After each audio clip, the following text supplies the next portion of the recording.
Geliefde broeders en susters, die teksverse is verse 16 en 17. En ek herhaal dit net weer, moet jou nie te regverdig belhou nie. Moenie aanspraak maak op meer wysheid as wat jy het nie. Waarom jou eie ondergang soek? Moenie aanhou verkeerd doen nie. Moenie dwaas wees nie. Waarom voor jou tyd doodgaan?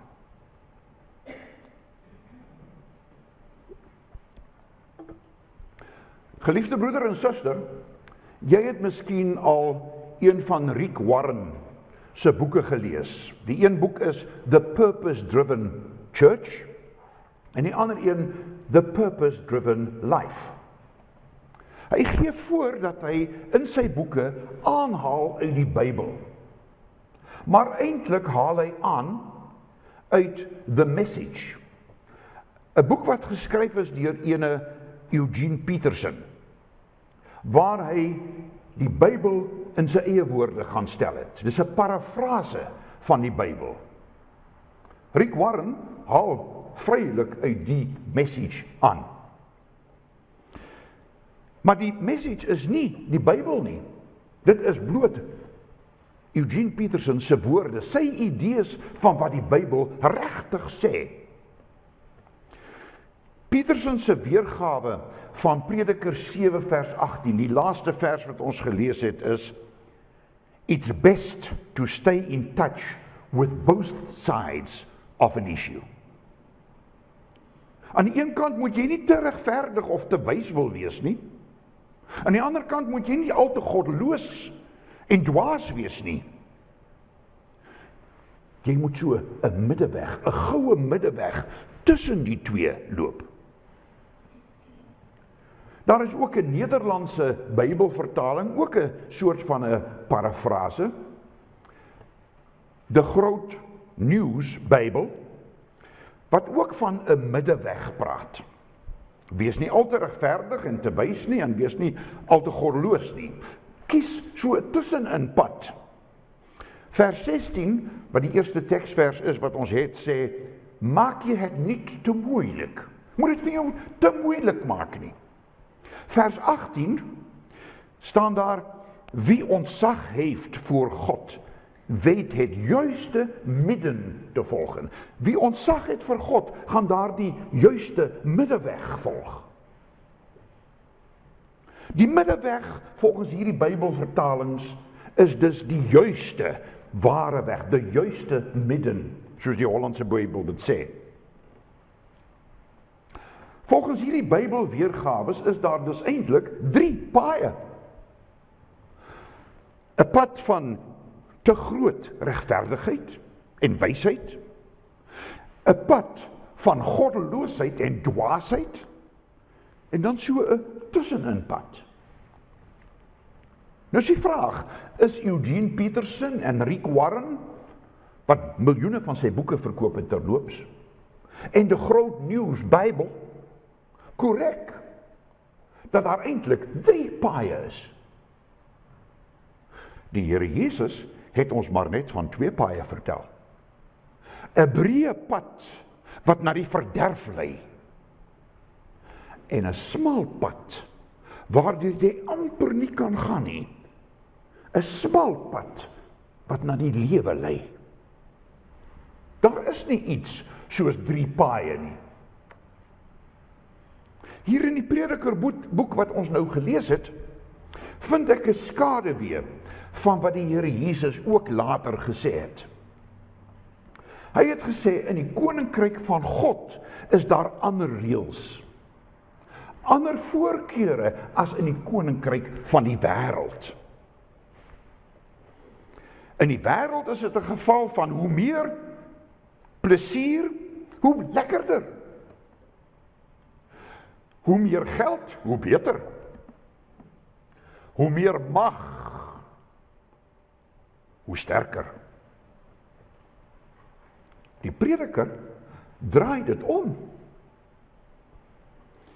Hy sê 'n sterfhuis, 'n huis waar gerou word, is beter as 'n feeshuis. Vers 2. Hy sê droefheid is beter as 'n lag. En dan sê hy in vers 10, die ou dae, sê die dwaas, was beter as die nuwe, as die huidige. Wat ons mense betref, kies hy elke keer die verkeerde ding. Hy sê 'n mens leef voor die aangesig van God. Maar baie mense vergeet dit. Baie mense weet dit natuurlik ook nie. En dan vertel die prediker vir ons hier in hierdie geleesde gedeelte en ander gedeeltes in Prediker, hoe dit gaan met mense wat dit nie weet nie, en mense wat dit geweet het, maar vergeet het. En dan ook mense wat dit wel weet en wat dit wel onthou. Jy het ook seker maar soos ek, met 'n klomp vrae, vanoggend hier na die erediens toe gekom. Jy sleep dit mos so saam. Hoekom doen die Here dit nou met my? Hoekom het die Here my werkloos gemaak? Hoekom het ek my werk verloor? Hoekom wil my kind die verkeerde kant opgaan? Hoekom ly ek aan hierdie verskriklike siekte? Hoekom het ek my lewensmaat verloor? Sonder wie ek nog nie kan klaarkom nie. Hoekom? Ons lewe in 'n wêreld vol vrae.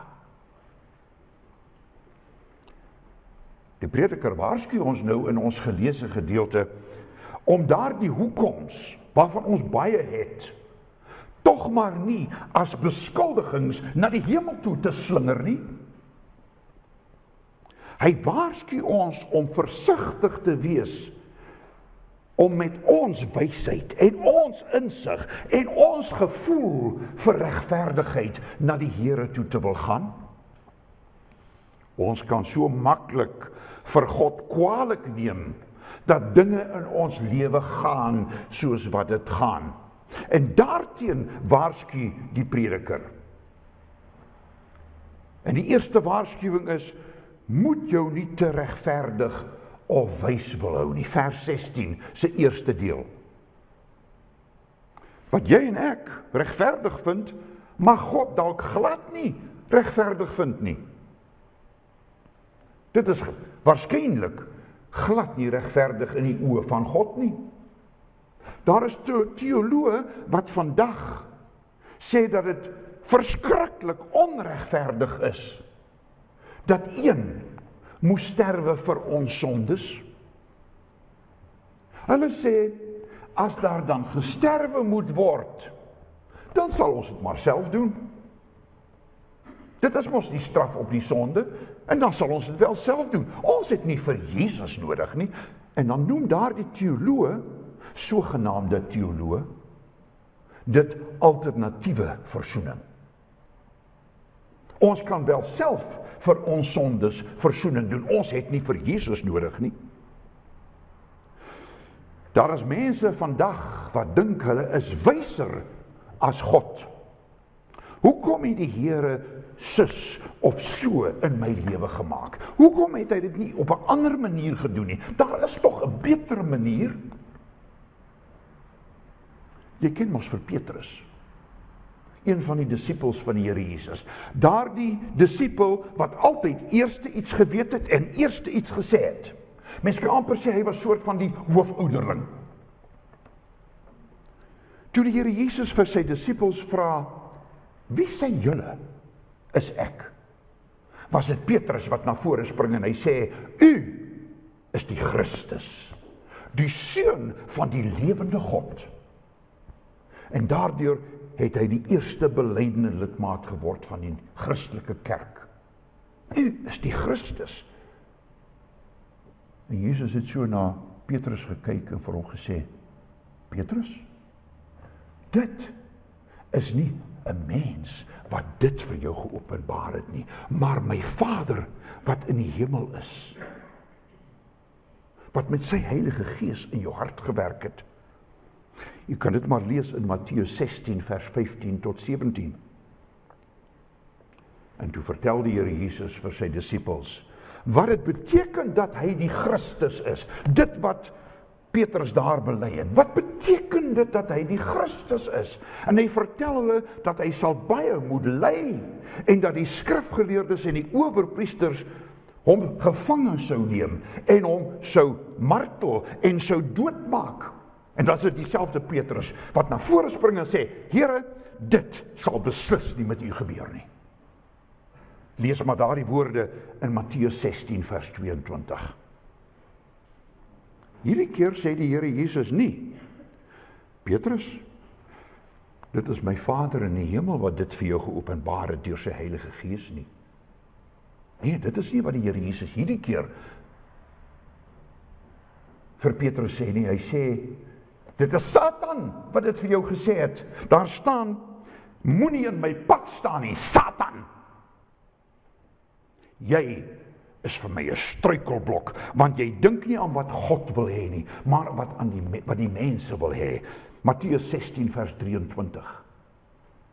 Die een oomblik praat die Gees van God uit die hemel met Petrus en die volgende oomblik praat Satan uit die hel met Petrus. Die mens is van nature nie 'n hemelkind nie, maar 'n hellekind. Pas op, sê die prediker, jy gaan jou vasloop. Daar staan, waarom jou eie ondergang soek, die tweede gedeelte van vers 16. Die ou vertaling, die 1933-53 vertaling sê, waarom sou jy jou te gronde rig? Jy loop jouself te pletter teen al jou lewensvrae, teen al jou probleme, waarvoor jy maar net nie 'n oplossing het nie. Sê nou maar, die Here Jesus het geluister na Petrus en die ander disippels wat daar waarskynlik kopknikkend bygestaan het. Hulle sou wel sorg dat Jesus nie moet ly en sterf nie. Sê nou maar, hulle het dit reg gekry. Sê nou maar, die Satan het dit reg gekry dat Jesus van plan verander het. Wat sou dan geword het van Petrus en Johannes en Andreas en Filippus en noem hulle maar op? Wat sou geword het van jou en van my? As die Here Jesus vir Petrus gesê het, nou maar goed Petrus, kom ons maak soos wat jy sê. Ek stem met jou saam, dis onregverdig dat ek, wat sondeloos is, vir julle moet sterf. Dit is duidelik vir my, Petrus, die Gees van God werk in jou. Sê nou maar, dit het gebeur. Broeder en suster, die poorte van die hel sou ons oorweldig het. Want dan wil ons wyser en regverdiger wees as God. En jy weet mos wat met Petrus gebeur het. Sy geloof het gewankel. Toe die Here Jesus, die Christus, kom doen wat hy werklik moes doen, toe hulle hom in hegtenis neem en hy die lydenspad begin beweeg. Toe het Petrus daar in die donker straatjies van Jerusalem agter Jesus aangesukkel, vol vrees en vol twyfel en vol klein geloof. En hy staan daar by 'n vuurtjie in die binnehof van Kajafas, die hoëpriester se paleis. En as iemand vir hom sê, maar jy is ook mos een van hulle, dan vloek en sweer hy, ek ken die man nie. Die haan het gekraai, soos wat Jesus voorspel het. En Jesus het omgekyk. Ag, Petrus. En Petrus sukkel daaruit. Uit daardie binnehof van Kajafas, deur die poort, die donkerte in. En daar staan, hy het bitterlik gehuil. Hy het hom teen sy eie wysheid en sy eie onsinnige regverdigheid vasgeloop. Daarteen waarsku die Bybel ons. In Prediker 5 vers 1, wat jy miskien kan nalees later, sê, moenie te gou praat nie, want hy is in die hemel en jy is op die aarde. Hy alleen is regverdig en wys. Gee alles in God se hande oor. Petrus kon dit later doen, nadat die Here Jesus gekruisig is, en nadat hy opgestaan het, toe Jesus vir hom 3 keer gevra het, Petrus, het jy my baie lief? En hy het daarop geantwoord, ja Here. En 'n tweede keer, het jy my werklik lief? En hy het gesê, ja Here. En toe die Here Jesus vir hom 'n 3de keer gevra, het jy my lief? En toe sê hierdie Petrus, Here, u weet dat ek u lief het. Al het ek het nooit gewys nie. U ken my hart. Maar dan waarsku die prediker nog 'n keer. Moenie aanhou verkeerd doen nie. Moenie dwaas wees nie. Dis die eerste gedeelte van vers 17. Die 1933-53 vertaling sê, wees nie al te goddeloos en wees nie dwaas nie. Al te goddeloos en wees nie dwaas nie. Goddeloosheid en dwaasheid pas ons by mekaar, is dit nie waar nie? Psalm 14 vers 1, volgens die ou vertaling, sê, die dwaas sê in sy hart, daar is geen God nie. Dis goddeloos, net 'n dwaas doen dit. Die twee hoort natuurlik by mekaar. En as daar 'n God is, dan wil ek met hom niks te doen hê nie. Ek wil niks te doen hê met 'n God wat pyn toelaat, en oorloë, en geweld, en droogte, en noem dit maar op. Ek wil met hom niks te doen hê nie. Gevoude hande kan so maklik, my broeder en suster, verander in gebalde vuiste na die hemel. Duisende mense loop met gebalde vuiste rond.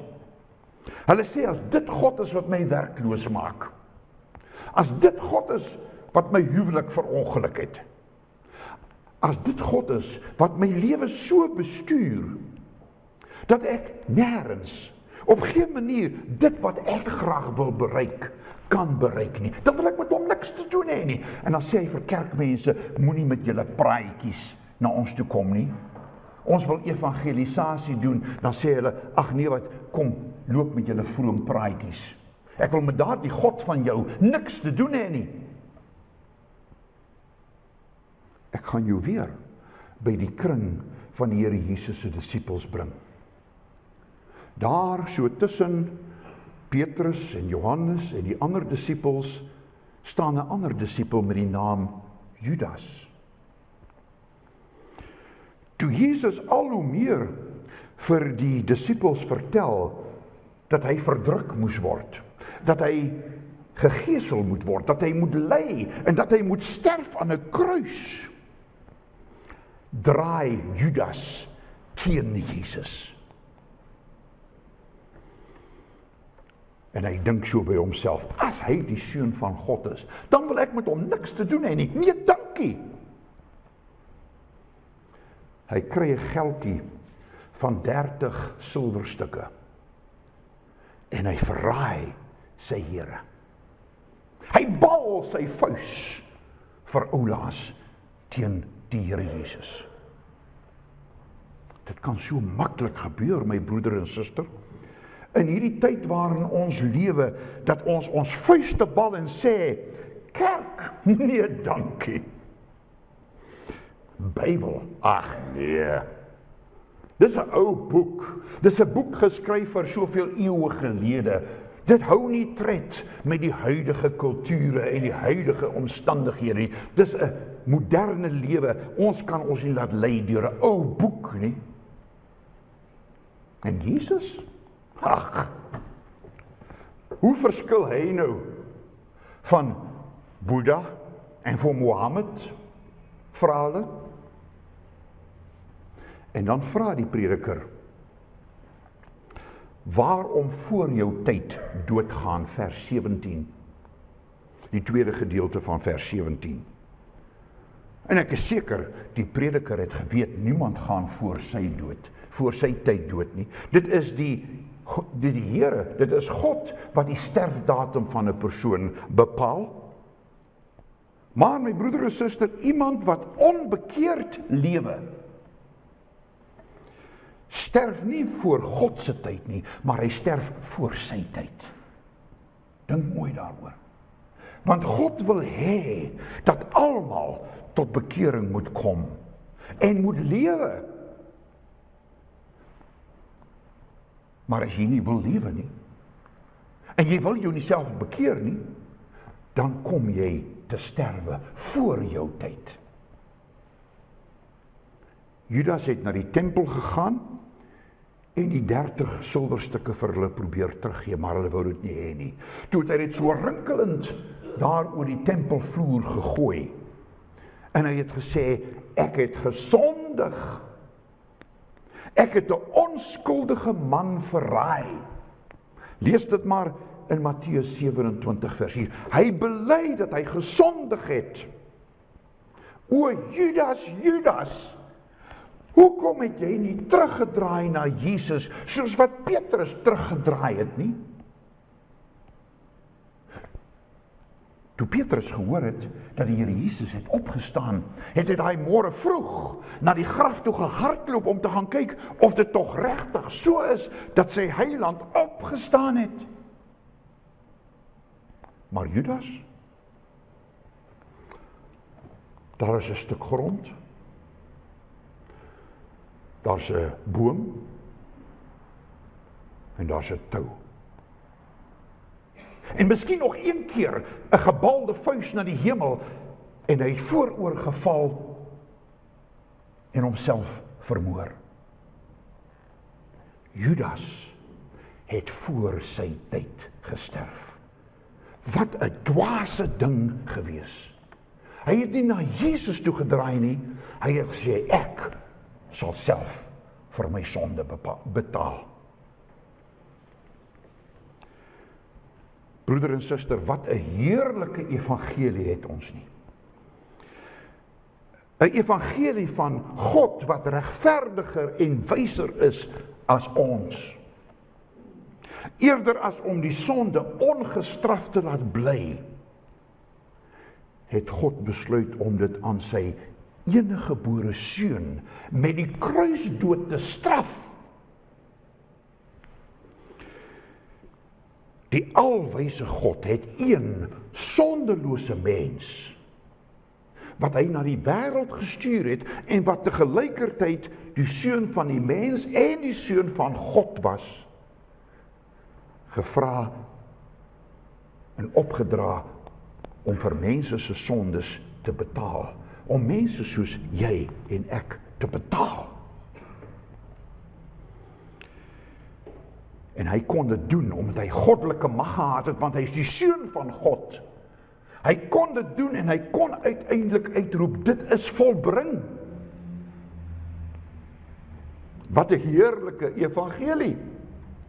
Wat 'n wonderlike drie-enige God, wat met sy Heilige Gees ons vra, ons waaroms, ons hoekoms, voor God die Vader lê.